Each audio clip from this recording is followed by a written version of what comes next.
Message വിടുന്നു. ആ സന്ദേശത്തിലാണ് എൻ്റെ ജീവിതത്തിൻ്റെ വഴിത്താരങ്ങളിലൂടെ ഉപദേശിക്കുകയും എൻ്റെ പ്രസംഗം എവിടെയെങ്കിലും ഉണ്ടെങ്കിൽ കാണാൻ വരികയും എൻ്റെ പരിപാടി കണ്ടാൽ ആദ്യം എന്നെ വിളിച്ചു പറയുന്നത് അന്ന് എന്നെ പഠിപ്പിച്ച ഇന്നത്തെ വിശ്രമ ലോകത്ത് ജീവിക്കുന്ന ടീച്ചർമാരാണ്. കോവിഡ് കാലത്ത് ഞാൻ വെറുതെ ഇരിക്കുമ്പോൾ എന്നെ കൊണ്ട് ബുക്ക് എഴുതിപ്പിക്കുന്നത് എൻ്റെ ടീച്ചറാണ്. അത് മമ്മൂക്ക പ്രകാശനം ചെയ്യും. മമ്മൂട്ടിയാണ് എൻ്റെ പ്രകാശനം. മലയാളത്തിൻ്റെ മെഗാനടൻ മമ്മൂക്ക എന്ന പ്രകാശനം ചെയ്യുക എന്ന് പറയുന്നത് സാരമല്ല, അതിൻ്റെ കാരണക്കാരി ക്ലാസ് ടീച്ചറാണ്. ഇനി ആ ക്ലാസ് ടീച്ചറിൻ്റെ ഒരു കഥ കൂടി ഞാൻ വേറെ പറഞ്ഞുതരാം. ആ ടീച്ചർ മലയാളം പഠിപ്പിക്കുന്ന ടീച്ചറാണ്. ഞാൻ മലയാളം പഠിക്കുന്നില്ല, സംസ്കൃതമാണ് പഠിക്കുന്നത്.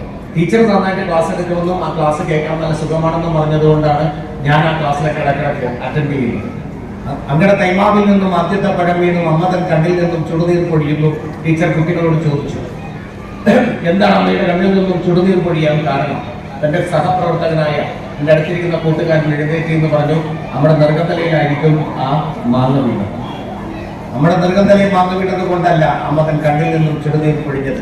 ആഹ്ലാദത്തിന്റെ കണ്ണുനീരാണ്. അതൊന്നുകൂടി മനസ്സിലാക്കണം. അങ്ങനെ ടീച്ചർ ഓരോ ചോദ്യങ്ങൾ ചോദിക്കുന്നതിൻ്റെ ഇടയിൽ ഇടയ്ക്ക് ടീച്ചർ ഞങ്ങളോടുള്ള ഇഷ്ടം കൊണ്ടാണോ, ടീച്ചർക്ക് വിശ്രമിക്കാനായിട്ടാണോ എന്താണെന്നറിയില്ല, ജീവിതത്തിൽ നിങ്ങൾക്ക് ആരാധി തീരാനാണ് ആഗ്രഹമെന്നുള്ള ഒരു ചോദ്യം ചോദിച്ചപ്പോൾ ഞങ്ങൾ എല്ലാവരും ഞെട്ടിപ്പോയി. അന്ന് വരെ ഞങ്ങൾക്കില്ലാത്ത ഞങ്ങളുടെ ആഗ്രഹങ്ങൾ തുറന്നു പറയാനുള്ള ഒരു വേദിയായി. അന്നത്തെ ക്ലാസ് ടീച്ചർമാരുടെ മക്കളെല്ലാം ആ ക്ലാസ്സിലുണ്ടാവും. അവരായിരിക്കും ഫ്രണ്ട് ബെഞ്ചിൽ, സെക്കൻഡ് ബെഞ്ചിൽ ക്ലാസ്സിൽ നന്നായി പഠിക്കുന്നവർ. തേർഡ് ബെഞ്ചിലാണ് എന്നെ പോലുള്ളവർ, കുഴപ്പമില്ലാത്തവർ. ഫോർത്ത് ബെഞ്ചിലാണ് ടീച്ചർമാർക്ക് പിന്നീട് ഭാവിയിൽ ഉപകാരം ചെയ്യുന്ന തെമ്മാടിക്കുള്ളിയിരിക്കുന്നവർ. അവരാണ് വഴിവെക്കലുണ്ടാകുന്നത്. നിങ്ങൾ എപ്പോഴെങ്കിലും ട്രഷറിയിലൊക്കെ പോകുമ്പോൾ ഓട്ടോറിക്ഷയായിട്ടൊക്കെ നിൽക്കുന്നത് അവരായിരിക്കും. പക്ഷെ അവരെയായിരിക്കും നിങ്ങൾ മൈൻഡ് ചെയ്യാതെ വിടുന്നത്.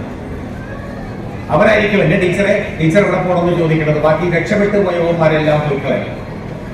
അങ്ങനെ ടീച്ചർ ആദ്യത്തെ ചോദ്യം ചോദിക്കുന്നു, നിനക്ക് ആരായി തീരാനാണ് ആഗ്രഹം? നീ എന്നും വിളിക്കാം, എടാന്നും വിളിക്കാം, എന്തും വിളിക്കാം. ടീച്ചർക്ക് അച്ഛനും അമ്മയ്ക്കും വിളിക്കാം, ഇവിടെ കൂടെ പഠിക്കുന്നവർക്കും വിളിക്കാം. നമുക്ക് കുഴപ്പമില്ല.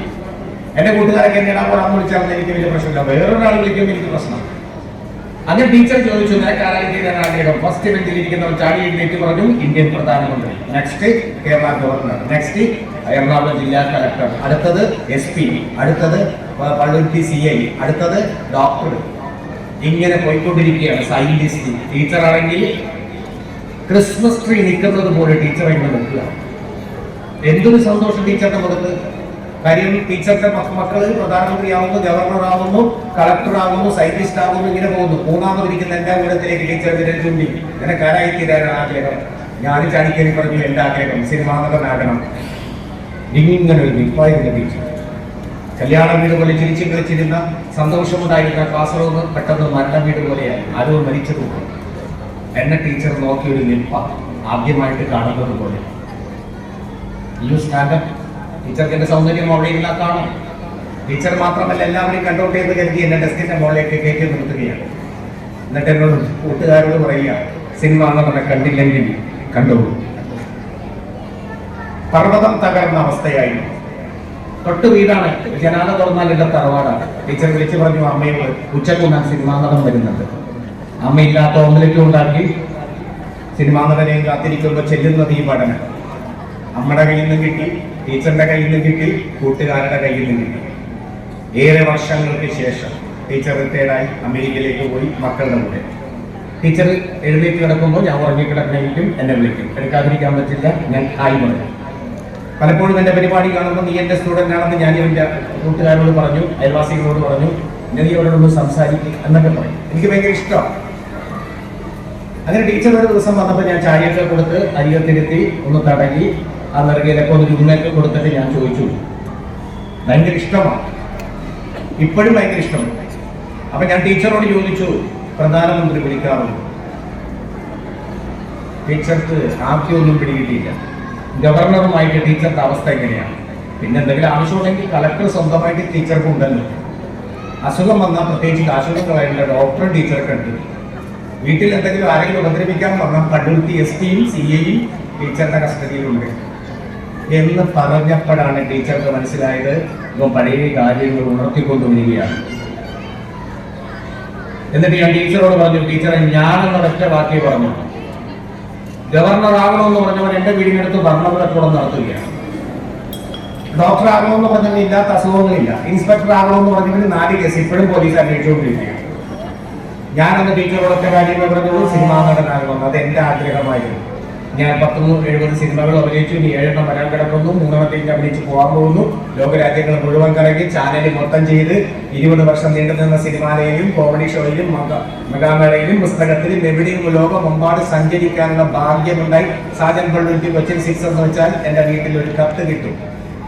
ടീച്ചർ എന്നെ കെട്ടിപ്പിടിച്ച് പറയുക, എനിക്ക് അന്നേ അറിയായിരുന്നു നീ മാത്രമേ ഗുണം പിടിക്കൂ എന്ന്. നീ മാത്രമേ ഗുണം പിടിക്കൂ എന്ന് ടീച്ചർ എന്നോട് പറയുക. എന്റെ കൂട്ടുകാരൻ എന്നോട് ചോദിച്ചു, എന്റെ പരിപാടി കാണാൻ ഞാൻ അമേരിക്കയിൽ ടിക്കറ്റ് എടുത്തു വന്നു, ദുബായിൽ ടിക്കറ്റ് എടുത്തു വന്നു, നീ എങ്ങനെ ഇങ്ങനെയായി? നിന്റെ വീട് ഒരു സാധാരണ വീടല്ലേ, ഒരു സാധാരണക്കാരന്റെ മകനല്ലേ, അപ്പൊ നീ എങ്ങനെ ഇങ്ങനെയൊക്കെ ഉയർന്നു? ഞങ്ങളിവിടെ ജോലിക്കാണ് വന്നത്, നീ ഞങ്ങളുടെ സ്പോൺസർഷിപ്പിൽ അന്യന്റെ ചെലവിലാണ് ഇവിടെ വരുന്നത്, താമസിക്കുന്നത്, സിനിമയിൽ അഭിനയിക്കുന്നത്, ഇതൊക്കെ എങ്ങനെ ഉണ്ടായി എന്ന് ചോദിച്ചപ്പോൾ ഞാൻ അവരോട് ഒരു ഉദാഹരണം പറഞ്ഞത് ഇങ്ങനെയാണ്. ജെറ്റ് മാക്സിമം ഉയരത്തിൽ പറക്കുകയാണ്, ജെറ്റിനെ കാണാനും നല്ല ഭംഗിയാണ്. ഇത് ജെറ്റിന്റെ ഒരു അഹങ്കാരമാണ്. ഈ സമയത്താണ് പൊട്ടുകുച്ചി പോലെ ഇരിക്കുന്ന റോക്കറ്റ് ജെറ്റിനെ കവർ ചെയ്ത് മുകളിലേക്ക് പോകുന്നത്. ഉടനെ ജെറ്റ് ഞെട്ടിപ്പോകും. ജെറ്റ് ഈ എന്താ പറയുന്നത്, പൊട്ടുകുച്ചി പോലെ ഇരിക്കുന്ന അതിനോടൊപ്പം നിന്ന് പറഞ്ഞു കിട്ടും. എന്നിട്ട് ചോദിക്കും, ജെറ്റ് ഞാനായിരുന്നു ഏറ്റവും ഉയരത്തിൽ പറഞ്ഞത്, പൊട്ടുകുച്ചി പോലെ ഇരിക്കുന്ന റോക്കറ്റ് നീ എങ്ങനെ എന്നേക്കാൾ ഉയരത്തിലെത്തി എന്ന് ചോദിച്ചപ്പോൾ റോക്കറ്റ് പറഞ്ഞ മറുപടി എന്താണെന്നറിയോ? ആസനത്തിന് ചൂട് പിടിച്ചാൽ ആരാണ് മുകളിലേക്ക് പോകാത്തത്? ദാരിദ്ര്യം എന്താണെന്ന് പറഞ്ഞവർക്ക് പാലിൽ പരക്ലേശ വിവേകമുള്ളൂ. നമ്മുടെ മക്കൾക്ക് നമ്മൾ കുഴിമന്തി മേടിച്ചു കൊടുത്തിട്ട് നമ്മൾ പട്ടിണി കിടക്കരുത്. നമ്മുടെ മക്കളോട് നല്ല കഥകൾ പറയാൻ നിങ്ങൾ സമയം കണ്ടെത്തണം. അവരോടൊപ്പം ഒരുമിച്ചിരുന്ന് ഭക്ഷണം കഴിക്കണം, അവരുമായിട്ട് ഒരുമിച്ചിരുന്ന് യാത്ര ചെയ്യണം, അവർ പഠിക്കുന്ന സ്കൂളുകളിൽ ഇടയ്ക്കൊന്ന് എത്തി നോക്കണം, അവരുടെ ടീച്ചറുമായിട്ട് നിങ്ങൾക്ക് നല്ല ബന്ധമുണ്ടാവണം. അവർ വീട്ടിൽ വരുമ്പോൾ ക്ലാസ്സിൽ നടന്ന മുഴുവൻ കഥകളും നിങ്ങൾ ചോദിച്ചറിയണം. പെൺകുട്ടികളാണെങ്കിൽ അവരുടെ ഏറ്റവും നല്ല കൂട്ടുകാരിയായിരിക്കണം അവളെ പ്രസവിച്ച അവളുടെ ഉമ്മ.